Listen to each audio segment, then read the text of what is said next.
Yeah, it's about the bag with the triple single crew. We got Ronnie, Doc, Antonio, the real deal too. They coming and dropping knowledge, you know that they get to work. You know that triple single cover Bay Area sports. You know I'm coming hard, I don't feel like I'm in a hurry. Like number 30, I really got the range like Stephen Curry. Get a couple rings and Hey, what's up, everybody? Happy Saturday. I hope that your weekends have gotten off to a great start. This is Doc Antonio from the Triple Single Crew.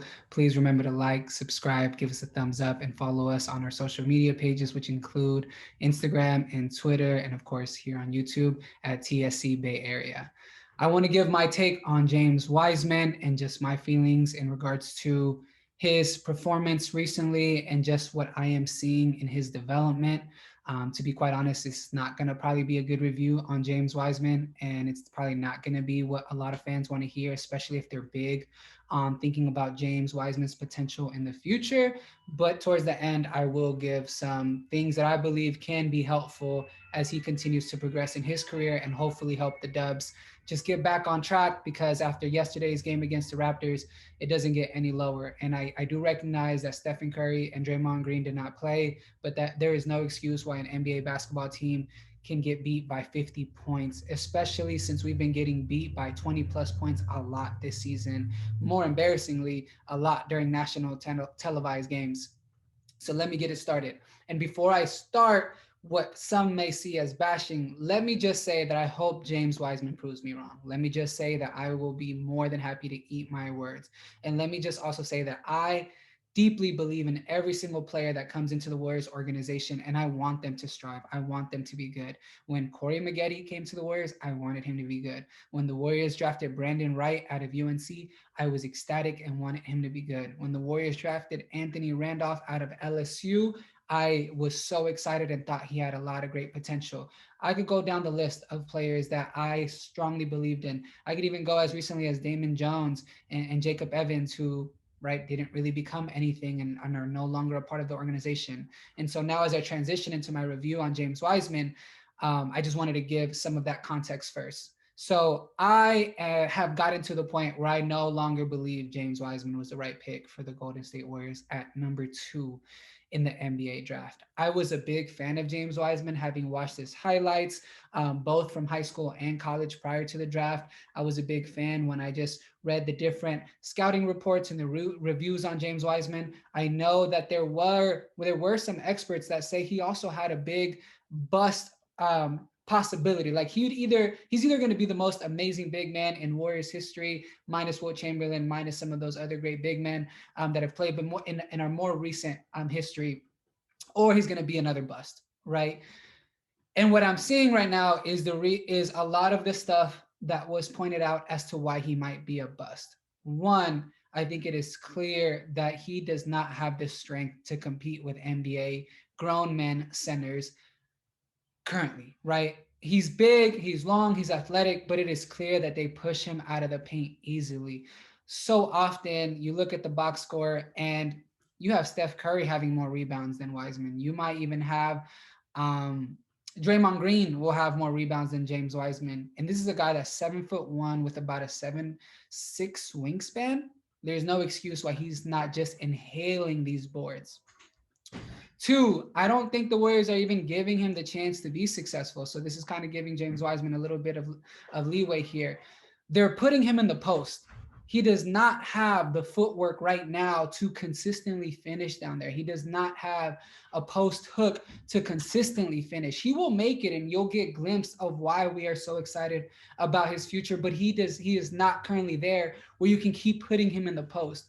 We're starting to see them try to use him in the pick and roll more often, but even when he rolls, they hardly hit him. He will roll and they'll throw it outside to the perimeter, or the guy that's utilizing the pick and roll will just drive and try to, you know, hit a shot and it doesn't go in. And so I feel bad for the guy because he's trying to put in all this work and they're not even feeding him down low. And then when they try to feed him, and this is something he needs to work on, the ball bounces off of his hands way too often. And that is a horrible thing to see in a big man.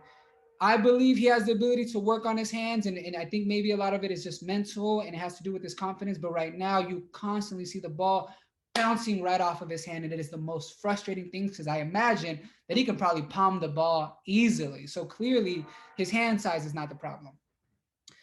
Another thing that I'm seeing is just a lack of confidence. Like even when he gets some great plays and does that monstrous dunk, he's not celebrating in a way that I hope he would, which I believe would boost his confidence. And I say that because recently, I think earlier this week, Overtime posted a highlight reel of him in high school because it was his birthday, so they were giving him a shout out. And when this man was dunking, one, he was windmilling, he was doing so many wild just moves in the air, he was dribbling, he was shooting, he was doing a lot of great things. And when he was getting buckets, he was demonstrative. A lot of people think James Wiseman is really mellow and quiet, and I think that's what he's showing right now. Maybe he's being a little too humble because he's young, but he needs to bring that beast out of himself, man, because you can see when he would dunk, he was out here flexing, he was moving, he was shouting, he was screaming. There was just this level of intensity that he was demonstrating, which I believe contributed to him finding success over and over and over. Having said that, I watched the highlight, and a lot of the guys he was dunking on, a lot of the guys that he was playing against were so much smaller, a lot slower, nowhere near as athletic. So that is something that we have to take into account. I get it. A lot of people are saying he's only 19 years old, dog. He just turned 20. You know who else is 19 and was balling out after a few inconsistent games? LaMelo Ball. You know who has started to turn it up, even though he's not the most efficient, but he is impactful? Anthony Edwards. Now, I know we didn't have an opportunity to draft Anthony Edwards, but LaMelo Ball was there. You know who else is pretty impactful? Tyrese Halliburton. You know who else has also shown a lot of great potential that's around the same age range? Patrick Williams is playing for the Chicago Bulls. So we can hear all of these excuses, and I get it. Big men take longer to develop. I understand that. I strongly believe that maybe 3 or 4 years down the line, if developed well, James Wiseman can be the best big in the NBA. He shows flashes of Anthony Davis. But right now, the way he is currently playing and the way he is currently being played, you cannot tell me that James Wiseman was the right pick. Yesterday in our blowout, the guy had less than 10 points. Yesterday in the game that we got blown out, he had less than 10 rebounds. Yesterday in the blowout, I believe he had more than 5 turnovers. It's tough. It's tough to watch. And I don't know if Steph Curry and Draymond Green necessarily have the patience, right, long term to keep dealing with his inconsistencies if he doesn't show vast improvement. So now I'm going to transition into what I believe James Wiseman needs to do and what the Warriors need to do in order for him to be successful. What James Wiseman needs to do is he needs to hit that weight room. He needs to work out with these personal trainers and these nutritionists to help him gain weight and muscle. I think James Wiseman can easily pack on another 15 to 20 pounds of muscle. I do think him accomplishing a Giannis Antetokounmpo type of body type is realistic. And if he doesn't want to accomplish that, at least an Anthony Davis type of body type where he's still a little bit thicker, he's stronger, but not overly built, right? Because Giannis, man, this guy's, you see the veins in his muscle. Anthony Davis is a lot more low key, but he's still very strong. He definitely will move guys out of the way when he needs to. James Wiseman needs to continue to work on his outside game while obviously mixing it with his inside game. James Wiseman needs to get back the confidence that he displayed in high school that made him one of the top, if not the top, big man in the nation. James Wiseman needs to continue to study film and study the right film and study with the right people to make sure that he is developing his footwork. He is being intentional about catching the ball strongly. He is boxing out. He is using his size and athleticism appropriately and effectively to have an impact. James Wiseman, on paper, if you just were to see him in an open gym by himself, you think this guy can average 15, and maybe 5 assists if he works on his playmaking. So the potential is there. I am not going to say it's not there. But right now, I do not know if it's just going to be potential for the rest of his life. We have seen other big men with a lot of potential come into the league and bust out, right? We've seen it. We have a player on our team that has loads of potential, Andrew Wiggins, and has not been able to find consistency. And it's why even Warrior fans aren't sure if they still want him on the team next year. You're going to have a lot of Warrior fans say, what do you mean he's been balling out recently? Yes, recently. But we know, and don't at all lie, we know that tomorrow he might just go cold and he can go cold for a month and not hit a 3-point shot, not contribute offensively consistently, and then we'll be all back screaming, why did we get Wiggins? Or not why did we get him? Because we know we got the potential of getting that Minnesota pick. So at the end of the day, I feel like it was a good trade. But a lot of people are going to say this is not a guy that we can carry on our team. Even though I think most of us know that if when Klay Thompson comes back and hopefully healthy, we're praying on it, that Andrew Wiggins will have more space and more ability to do more. So that's my take. I think James Wiseman still has a lot of potential. Oh, last thing, the Warriors need to shift their offense. What we've been doing is not working. When Klay comes back, it might work. But if you drafted a big man at number 2 just to be a rim runner, just to post up and maybe get the ball, then what do we need that guy for?